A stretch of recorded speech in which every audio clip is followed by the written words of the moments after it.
Oui, les compos pour commencer cet avant-match contre Strasbourg et l'Olympique de Marseille. On va regarder ce que ça pourrait donner déjà tiens, chez l'adversaire, le RC Strasbourg-Alsace, qui évolue justement un petit peu cette saison dans un losange qui n'est pas forcément aussi beau que sur le papier, hein, Arnaud, mais ce losange, il a le mérite d'exister. On précise que Cornier est blessé pour cette rencontre. Cornier qui était justement le joueur qui évolue un petit peu derrière les deux attaquants, des attaquants qui vont beaucoup sur les côtés quand même, Terrier et Dacosta, mais il y a Cornier d'habitude qui est là. On a mis Sako qui est un joueur un peu offensif. Je ne sais pas si c'est vraiment lui qui jouera, mais voilà, on a l'impression que la plupart des joueurs sont un petit peu interchangeables dans cette équipe, mais la tactique du losange, ce que tu soulignais tout à l'heure, pourrait mettre en danger l'OM selon toi, Arnaud? Question piège. Non, pas spécialement, parce que justement, il va y avoir un jeu beaucoup plus concentré dans l'axe on sait que c'est un entonnoir et c'est des zones où on peut plus facilement récupérer le ballon. On sera moins à même d'être sur des 2 contre 1 comme on a pu voir sur les couloirs dans les matchs précédents. Donc non, je dirais non. Et nous, c'est justement la clé sera par les côtés, par contre. Très bien. Messieurs, on a un invité. Et un invité qui connaît très bien Strasbourg et qui connaît très bien l'Olympique de Marseille.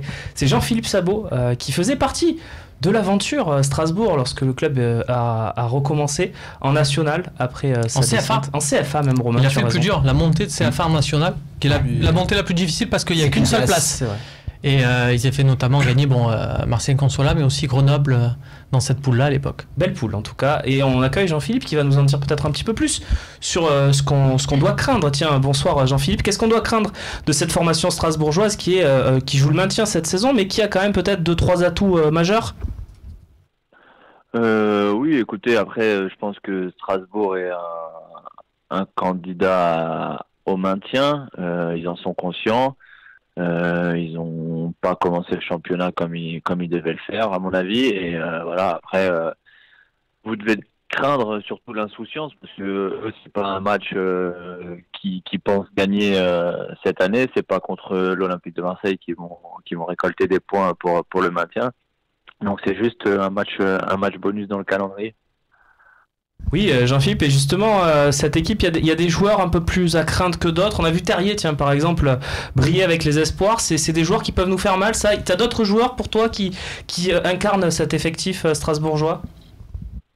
Ben, c'est vrai que Terrier, je le connais pas parce qu'il est arrivé cette année de Lille, mais c'est vrai qu'il fait déjà des bonnes rentrées quand je vais à la Méno. C'est un joueur avec des qualités et avec l'équipe de France Espoir aussi.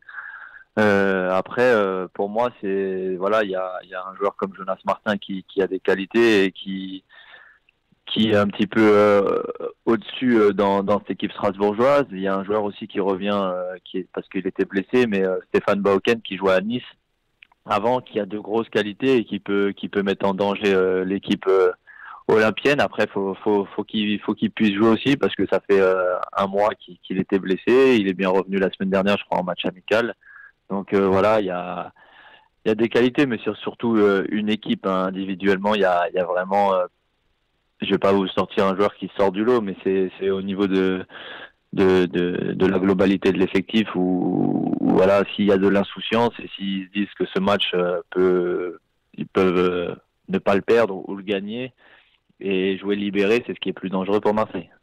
Romain Canuti a une question pour toi, Jean-Philippe. Oui, bonsoir. Je sais que tu as connu cette équipe, on l'a dit, au début de l'aventure, la remontée en CFA, en National, puis en Ligue 2. Est-ce que pour toi, ces joueurs-là, donc qui font partie de l'aventure depuis le début, il en reste quand même quelques-uns dans l'effectif, est-ce que le fait de jouer le dimanche soir à 21h sur Canal+, voilà, dans un vestiaire comme celui de Strasbourg, ça change quelque chose et c'est un avantage pour l'OM dans le sens où les joueurs de Strasbourg vont vouloir à tout prix se montrer, ou alors est-ce qu'ils vont être surmotivés et c'est dangereux pour l'OM? Ouais, c'est à double tranchant pour moi, parce que c'est vrai que les joueurs qui étaient en National ou même en Ligue 2 n'ont pas l'habitude d'être télévisés, surtout un dimanche soir où on connaît la popularité de Marseille, donc il y aura beaucoup de monde devant la télé, et donc c'est à double tranchant, soit ça galvanise, ou soit ça fait un petit peu peur et ça fait grelotter les jambes. Donc c'est à double tranchant, mais voilà, c'est vrai que c'est particulier, je pense, pour certains joueurs de jouer à 21h sur Canal+ un dimanche soir. Merci en tout cas pour cet éclairage, Jean-Philippe. Juste pour finir, qu'est-ce que tu deviens footballistiquement parlant? On s'intéresse aussi à nos anciens Olympiens. Qu'est-ce que tu fais en ce moment? Le football est un peu, on va dire, derrière moi. Là, je suis en CFA2 dans un club à côté de Strasbourg. Voilà, et après je travaille sur ma reconversion. Voilà, parce que il y a eu des péripéties qui ont fait qu'après Strasbourg, je me suis retrouvé sans club, donc il faut penser à la reconversion. On a 30 ans et le football, c'est pas toute la vie non plus. Très bien. Écoute, bonne chance à toi en tout cas. Merci en tout cas de nous avoir éclairé sur notre adversaire. On en sait davantage. On va continuer avec vous, messieurs, cet avant-match. Tiens, Manu, toi qui aimes bien regarder un peu toutes les équipes de Ligue 1. Tu as combien de maillots de Strasbourg Manu, dans ta collection? Pas de maillot de Strasbourg. Je pense que tu vas revenir. Ah non, tu vas pas à Strasbourg. Non, je fais pas le déplacement. Mais bon, si tu me donnes un peu d'argent, je te ramène quelque chose. Hein. C'est comment ça marche. Manu, est-ce qu'il y a des joueurs que tu aimes bien particulièrement dans cette équipe? Kader Mangane. Ouais. Un poète. Ah bah oui, mais tu as besoin. Vous connaissez la définition de l'équipe parfaite selon un ancien grand défenseur italien. L'équipe parfaite, c'est un gardien qui arrête tout, un assassin en défense, ils l'ont, un génie au milieu, un connard qui la met au fond devant et 7 imbéciles qui courent. Voilà. Ils ont au moins l'assassin en défense. C'est bien. C'est pas mal. Moi, je me vois dans une catégorie très clairement. Oui, le génie au milieu. Je suis pas sûr, mais je pense qu'il peut être dans d'autres catégories. Je peux être dans plusieurs catégories. Tu peux être dans plusieurs, hein, parce que c'est ça. Bon, les 2 dernières notamment. Babou, tiens, on va regarder peut-être celle de l'Olympique de Marseille. On a beaucoup vu cette formation strasbourgeoise. On saluera l'Aubagné, hein, d'ailleurs, Nuno da Costa, qui fait de bons débuts en Ligue 1 après un beau passage par Valenciennes. Tiens, l'OM, avec beaucoup d'incertitudes, on l'a dit, Rolando ou Abdenour, on verra. Mitroglou ou Germain ou NJ, puisque les 3 se jouent les postes sur le côté gauche et en pointe. Et puis le milieu de terrain, tiens, on va en dire un mot. Camara ou Sertic ou Sanson? Camara ou Sanson? Pourquoi le ou Sertic? Non, on essaie de faire le 11 probable, c'est-à-dire qu'il y a une gestion de Rudy Garcia qui fait que ça pourrait être Sertic quand même. Alors c'est vrai que si tu veux avoir le ballon et si tu veux tenter quelque chose, tu peux essayer Sanson. Ça reste peut-être un petit peu plus compliqué. Je pense que la sécurité, c'est de mettre Zambo et Camara. Surtout qu'on l'a vu, de par la composition de l'équipe de Strasbourg, je pense que les latéraux vont avoir un rôle important à jouer parce que pas d'adversaire direct dans leur couloir. C'est-à-dire que c'est des milieux qui vont devoir aller les chercher. Donc je pense qu'il va falloir qu'ils apportent beaucoup offensivement. Donc il faut de la sécurité au milieu parce que les contre-attaques, c'est ce que va essayer de profiter Strasbourg. Très bien, c'était plutôt clair. Vous êtes tous d'accord? Camara, c'est son premier match de Ligue 1 là? Ouais, et en fait le problème c'est que moi j'ai envie de voir Boubacar Kamara. Ah non, mais on parle pas d'envie. Est-ce que tu penses que c'est ce qui va se passer? Le problème c'est que Boubacar Kamara, faut oublier que les 2 matchs qu'il a joué, il les a joués à côté de Luis Gustavo. C'est ce que j'allais dire. Moi je pense pas qu'il est très facile. Et c'était plus facile peut-être pour lui, et que là, le mettre dans un match à l'extérieur avec Zambo à côté de lui, ça risque d'être compliqué. Moi je n'exclus pas vraiment une Formule 3 avec Zambo, Sertic et Sanson. Voilà, quelque chose un peu de différent à voir. Ça veut dire que Payet repasse à gauche. À voir, à ce moment-là, s'il est à gauche qui fait moins d'efforts, si tu as 3 joueurs au milieu, ça se compense plus facilement. À voir, je suis pas sûr. En tout cas, ce que je sais, c'est que voilà, Camara lancé comme ça avec Zambo, si ça se passe mal derrière, on va lui tomber dessus sévère. Après, entre nous, il a un potentiel pour marcher sur tout le milieu de Strasbourg, voilà, à cloche-pied. Manu, tu disais, je pense pas que ça sera Camara. Non, il mettra pas Anguissa et Camara en même temps. Vraiment, je pense pas. Camara est pas encore assez expérimenté. Il mettra Anguissa parce qu'il a commencé à faire ses preuves et Sanson. Et Sanson, ah ouais, tu penses, ça va jouer offensif. C'est une belle formule. En tout cas, c'est peut-être le match pour le tester, non? Pour finir.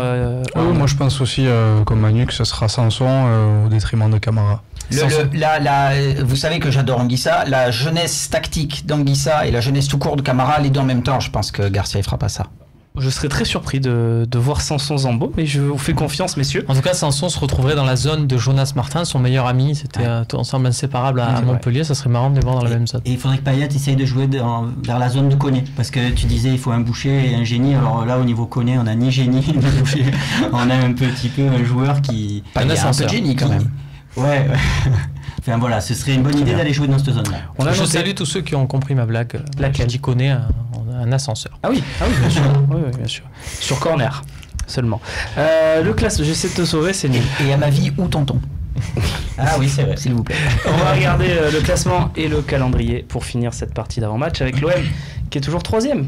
Et oui, Il est bien ce classement. Ouais, il est pas mal. Hein.